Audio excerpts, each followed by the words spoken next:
My official name is Joseph C. Giordano. My last name is spelled Giordano. Obviously, it's Italian origin, right? Yes. Your birthday? My birthday just passed, July 16th, 1929. I'm an old buck. You born in the year of Great Depression. Yeah. Where were you born? I was born not far from here, East Providence, Rhode Island, on a street named Freeborn Avenue. How was life at the time when you were growing up? It's been hard for you, right? It was a Yeah, year my father was a barber in East Providence, again, not far from here. Not bad. Didn't he lose his job during the Great Depression? No. People has to have their hair cut. Yeah, it was tough, but he opened up his barber shop in 1926. So he had been in business for 3 years when the Great Depression came, and it stuck around almost until World War II. How did this Great Depression affect you over your life? Is there any positive impact upon you, or? No. Either way, I was too young to realize. I was born during the Depression, and when do you start remembering things? 4, 5, 6 years old. Life wasn't bad. We lived in a nice home. My father rented a bungalow off of the landlord, and he owned the barber shop, the store where my father rented. So we lived good. During those days, people lived in cold water flats. We had steam heat, hardwood floors. Nice home. Good. 5-room bungalow. How about your siblings? How many?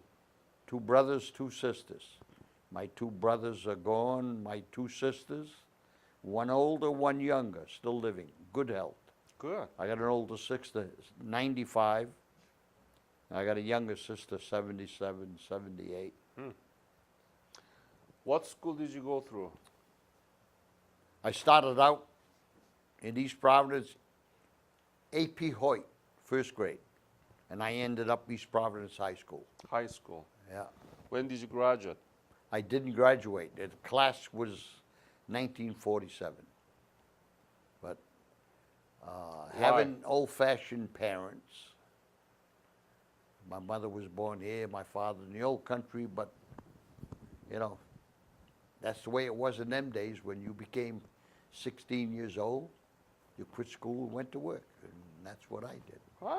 Did you know anything about Korea? Did you learn anything from your school, or did you know anything about Not a thing until June of 1950, when they went to war, June 25.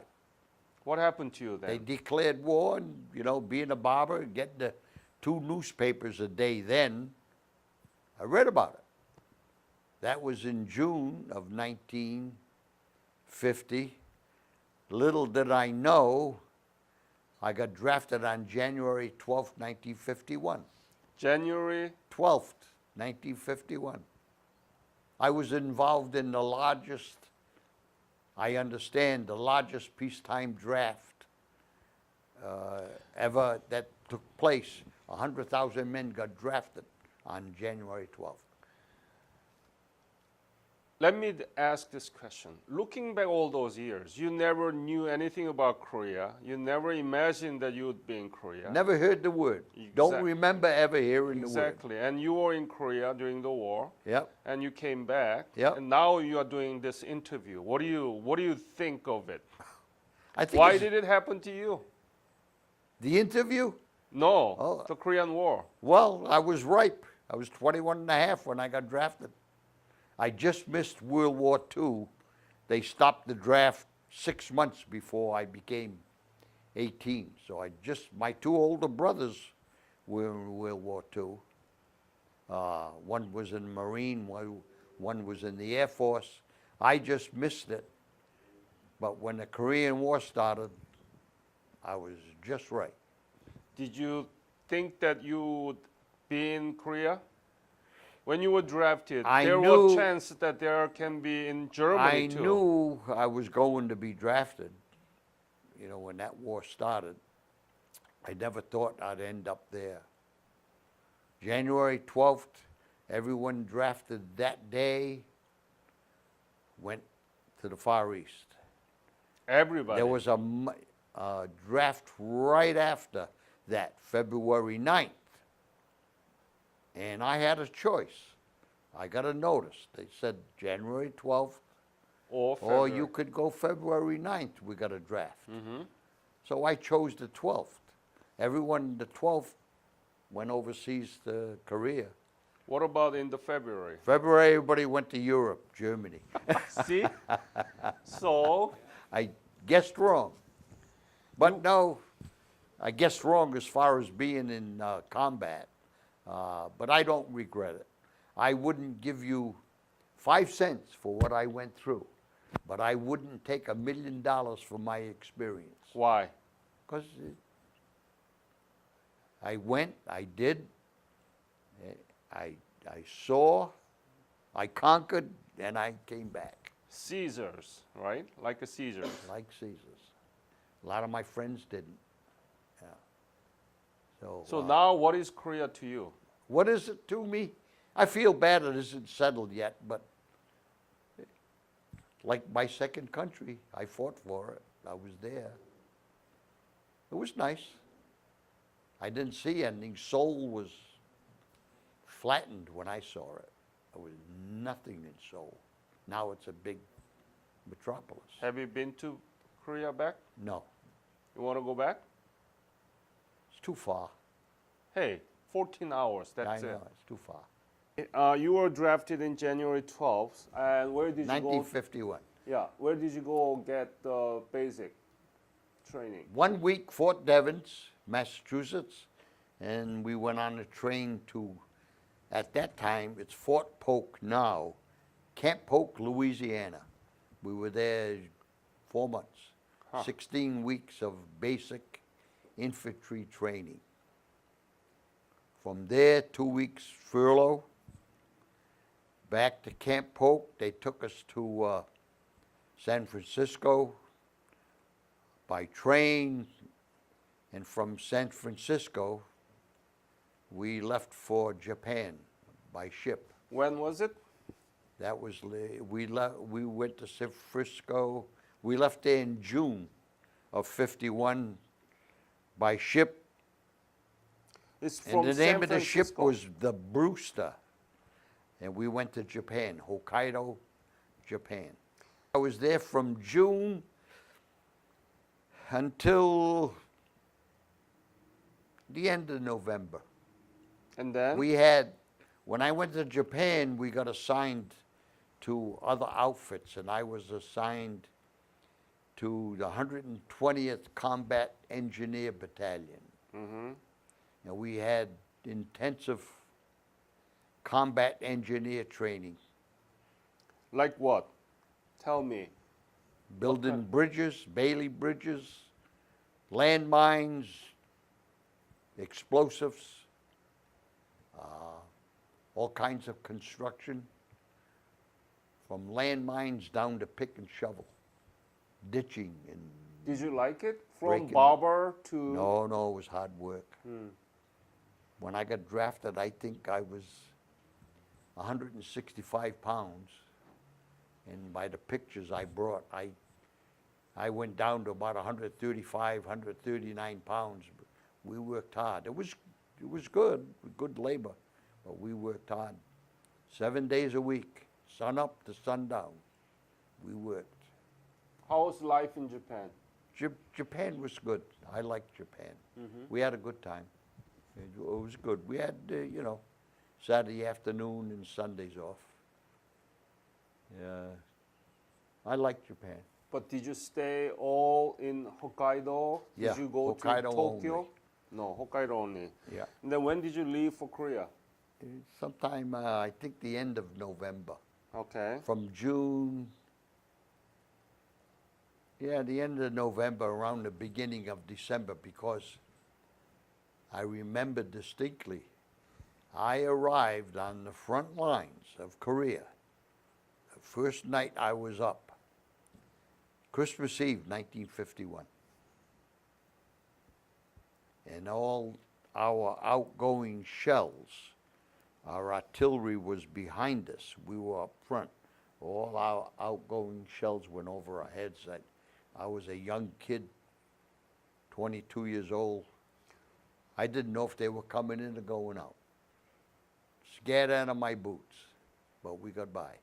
Where did you arrive in Korea for the first time? When sometime in the middle of Where? December. Where? Oh, Incheon. Incheon. And Incheon had the highest tides in the world, 30-foot tides. Yeah. I think we came in the middle of the night. And 10 months, 11 months later, when I left, it had to be 2 o'clock in the morning because that's when the tides were up and the LSD used to come get us. Mm-hmm.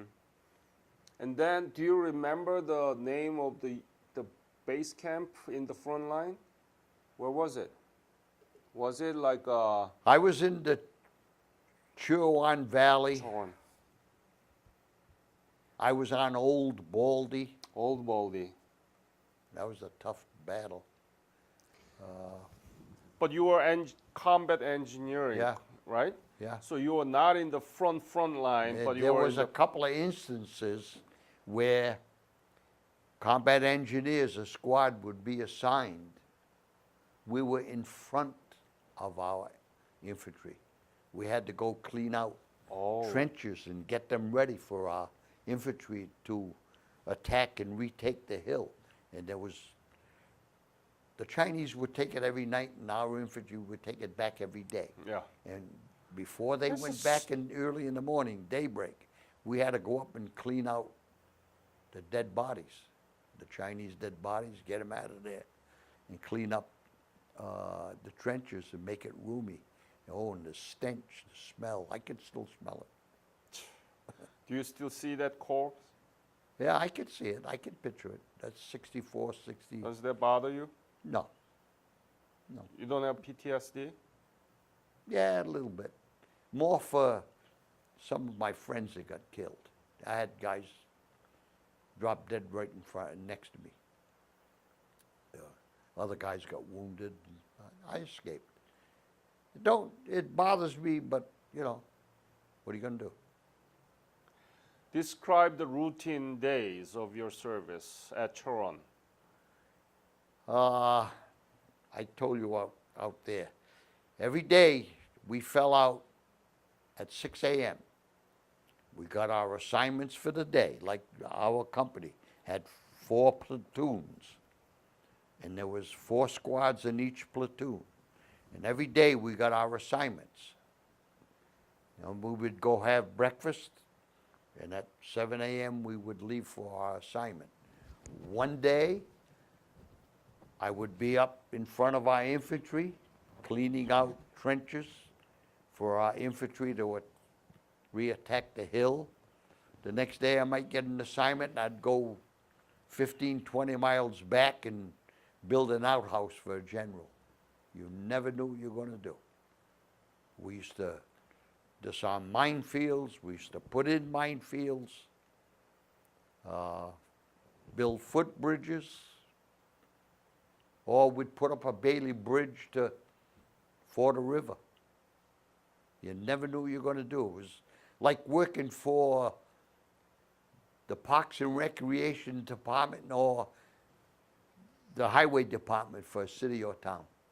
We got assigned our duties and we did it. How was weather? Just like ours. It was cold. I lived in a tent for 18 months overseas. I dreamt of 3 things when I was in Korea. What? Running water. Huh? Running water. Uh-huh. My sister used to make icebox cake. That was vanilla pudding, graham crackers, and chocolate pudding, and veal cutlets. That's all I thought about. Very optimistic, huh? And I finally got it. And every time I turn a faucet on today, I think of Korea. Never fails. Hot and cold running water. And that, because I wanted it so bad when I was in Korea that you can't forget it. So, Isn't that foolish? did you stay all in Choron Valley or did you move around? We moved around. Old Baldy, and then? Old Baldy, Chuan Valley. I forget now some of the names. It's really too far back. Yeah. Maybe I didn't pay attention then. I remember Heartbreak Ridge. Oh, you were there too. I remember that or near it. I saw mistakes. I saw our jets napalm our own hills. That happened. Tell me about it. Yeah. Well, we said that they're bombing our hills, and that was it. You know. It's collateral You damage. know, we did our duty, but you know, it was a matter of survival. Everybody, you know, was on their own. You had to do your duty, do your fighting, do your work, but you're always thinking of surviving. And many a times, if we bunched up when we were doing our work in minefields or putting in a culvert or ditching some roads or putting crushed rock on roads, we did our duty under direct enemy observation. And if we bunched up too much, the Chinese would start throwing mortar in at us. Now, being young and crazy, we used to challenge them. When I think of it, we'd go down in the minefield to start to reactivate them, take out the bodies that got caught in the minefields the night before, the Chinese patrols, clean up the minefields, get the bodies out, then we would reactivate the Bouncing Betty mines. If we were one or two guys, we did all that work in no man's land under direct enemy observation. If we were 1, 2, or 3 guys, they wouldn't bother us. But then we'd say, one more. Then another GI would come. That's 4. And then we'd go, one more. And then 4th, the 5th, somewhere around 5 or 6 guys that throw in mortar. Now we banked on the first one. We knew they didn't know where it was going. It would probably be 100 or 2 feet away. But then once they threw that first one, they knew where they were and they would walk them up towards us. Now once they threw that first one, we'd throw off our rifle, our belt, our helmet, and we'd run up that hill. I was a young 22-year-old guy, 135 pounds. I was like a deer. And we started running the motor. Run up, jump in somewhere, foxhole, wait for it to calm down, then go back down, finish our work. But that's what we did. We played games with them, and we got away with it. What was the most difficult thing to you while you were in Korea? The work. Hmm? The work. 7 days a week. Was it, must In been Korea. very 7 days a week, sun up to sundown, the work. and dangerous. And it was dangerous. Were there any moments that you might have killed yourself? No, no, No? no. Or being killed? That thought was always there. Always there. Demining. Did you do demining or mining? We did both. Both. We Do you still- have any episode about it? An article I showed you. Mm-hmm. Explain it to me. Show it to the camera. This is It's great. a company newsletter, Uh-huh. and it was written by a fella in the headquarters company. Mm-hmm. His name was Seymour Dool from New York. Never forgot it. And it's a story about 13 or 15 combat engineers who volunteered to go to some mines to clear a path for our infantry to go do battle. And, you know, when you were young, we took a lot of chances. We didn't want to get killed, but we took a lot of chances. We dealt with a lot of detonating dynamite to widen roads for our engineers and bulldozer operators. We used to jackhammer a hole and then would fill the hole with dynamite and then would blast it so we could get past the frozen part of the soil. Then once we blasted a hole and got to the part that wasn't frozen, then the bulldozers would go in and bust it up and make the roads wider. A lot of those holes we stuffed with dynamite and TNT and C3 with the blasting caps. They didn't go off. They were damp or wet, and you were supposed to wait. You had to wait half hour, an hour, and make sure it wasn't delayed. Would wait a minute or two and go right back. Take the faulty one out, put in another blasting cap. So you took a lot of chances playing with the Chinese mortar. And you had to do something past time. I was there 10 months and 1 week. And finally we came home. We got rotated out. They had points. You got 3 or 4 points a month. You needed 36 points to rotate out of combat. And I had something like 42 points, and there was no relief, and I was there longer than what I should have been, so you did anything to pass time. But then when it got near the end, you knew you were going to be rotated home. Now you became a little bit more careful. Didn't take as many chances. Did you have any Korean soldier fighting with you, or any We had a Korean boy? Korean Service Corps. They were Koreans that were too old to fight, but they were assigned for every GI platoon we had. Yep. We had a platoon of older Korean workers. We called them Korean Service Corps, KOC. And for almost every GI, there was a Korean service corpsman, and they were laborers, and then, they were assigned. They carried things for you guys, right? Yeah, Billets they and- worked right alongside of us. That's Kim. He worked right alongside me. He did anything we wanted. He's looking He good. was, he's not one of the older guys. He was a younger Korean assigned to our outfit. He was like a handyman, valet, errand boy. He was a gopher. But him and I were good friends. He was a big, young, strong guy. You could see how big he was. Yeah, He was tough. He was a good kid. Kim. Kim. And that's who you, at the top, that's when you were young. Believe it or not, that's me. I cannot believe it.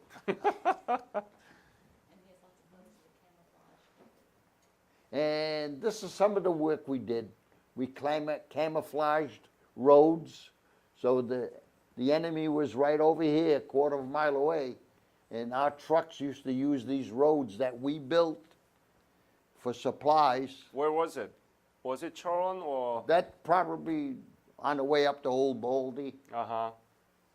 Camouflage. And I see that you are having haircut. And I was a barber when I got drafted. I used to cut my Army buddies' hair.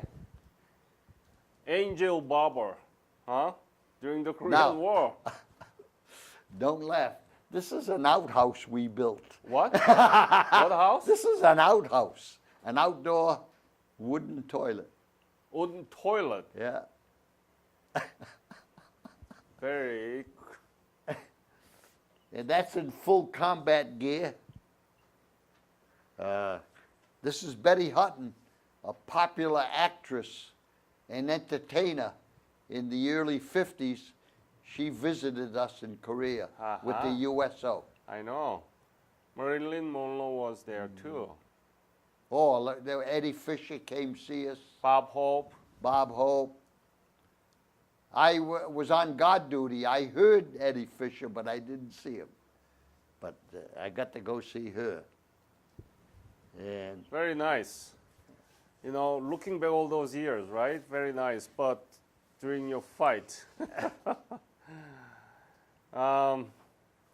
when did you return to the state? I got relieved of duty in Korea. I think it was October 14th, 1952. And then What were you thinking when you left Korea? Did you think about the future of the Korea? not really, Not really. just relieved and happy to have survived it. You know, because I knew a lot of fellas didn't. Felt a tiny bit guilty, more so later. That's where the PTSD comes in. Oh, Tiny bit of sense of guilt. remorse and guilt, and I was relieved of that by counseling and, you know, just happy to survive. Yeah. And In you my know, older age, I got some medical issues, you know, medication and heart problems and just all few, things right? that older men get. And I participate, I go to the VA hospital, and it's like a tie to the Army. I enjoy going to the VA, and the VA has taken care of me just great. Any injuries? Wounds? Yes and no. I fell off. We were building a Bailey Bridge in Japan, and I fell off the bridge. I only fell about 6 feet, but I hit the corner of a steel transom on my left hip. This is the God's honest truth. My left hip hurts me to this very day from that fall. But it was a week before we disembarked for Korea.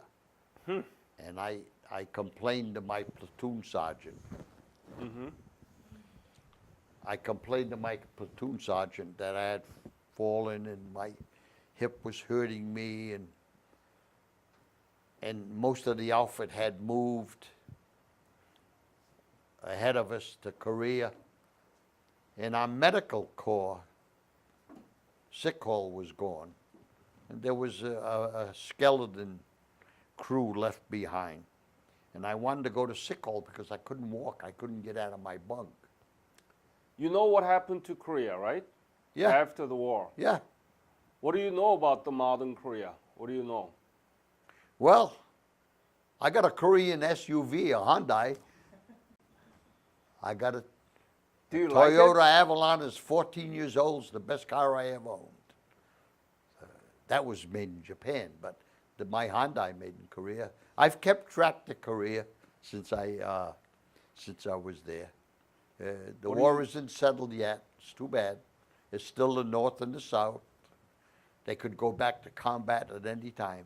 I would feel bad if that happened because I hope what I went through as a young fella isn't or wasn't wasted. That's the sad part. If it was wasted, if it was all for nothing. What is the good part that you... The good part, it's a country that developed and is competitive in the world, and I feel good about Korea. Why do you think it's been known as a forgotten war? Why? I remember when I got out, there was no bands, there was nothing. I got out, I Right. got discharged. I got out on a Friday and I went back to work Monday. No nothing, no recognition. And the Korean War was the forgotten war, even for years when I got out. I never even talked about it, or thought You about it. yourself didn't talk about it, Yeah, right? I forgot about it. It didn't even faze me. I just was, that was one bad part of my life, and I discounted it. It's in my old age now, people are starting to recognize it. And no matter where I go now, because if I dress on my lapel, I got the little Korean War symbol, that ribbon. I got a little half-inch one. And people go, what is that? I go, that's the Korean War. And now people say, thank you for your service. Never had that when I was younger. All during I got discharged, I was close to 23 years old. So the rest of my 20s, never talked about Korea. All of my 30s, all of my 40s, it was forgotten. Because it was right after World War II, and that World War II was such a tremendous war. And victorious war. Victorious, such a tremendous victorious war. We came home, we didn't win anything. Everybody went there and did their part. We didn't win anything. We didn't conquer anybody. We held our line. And World War II was for the country that you knew very well, Yeah. and the country that you originated from. People don't your even know where ascendants. Korea was. Right. But Myself included before I got drafted. exactly. Yeah. So it's partly our fault. But you know, the veterans groups, I belonged to every veterans group that was available. And, you know, we kept it alive that way. Then little by little they started to get, you know, all the World War II veterans died. Now it's us. Now there aren't many of us left. You know, so. That's why we need to do this interview before it gets too late, so that we can hear from you, the veterans, that because of those reasons it's been forgotten, but it shouldn't be, right? Yeah. Have you talked about the war with your family? Have they asked you about the war? You know, in the beginning, no. But like I say, of late, the older you get, the more that they realize. You know, I got my daughters now. One is going to be 60, the other's 55. Now they start to ask some questions. But, you know, they grew up with these pictures. So they just, you know, when you grow up with something, you would just assume it and take it for granted. But now, the older I get, and I'm getting near the end of the line, they're starting to realize, you know, I was a young guy too, and I did my duty. Do you have any question, Do I have any questions? So you said there was no fanfare, like for the veterans when they came back home. Not at all. Like, how did that make you feel? Like, were you disappointed in your country for not giving you appropriate recognition? What were your thoughts No. on that? At that time, I was just relieved to be back, you know. But I enjoyed the Army. This is my original dog tag. I had two. I had one on a keychain years ago. Show it to the camera. I lost it, but I saved this one. I had this is the original chain, the original remaining dog tag, and my original P-38 can opener. Original, after 16 weeks of infantry training in Camp Polk, Louisiana. This is the graduation picture. Where are you? This is Camp Polk, Louisiana. I'm over here under that American flag. Ah, that's Because why you I put the the- flag there because people say, where are you? Where are you? You did. I'm under the flag. Yeah. This is a collage of Army pictures, just highlights of, because I got a lot of Army pictures. I got a bag of them. Yeah, you have. And I just picked out key ones that mean something to me. And I put them in this collage, and they hang in my den. Is a picture in Japan. in Japan.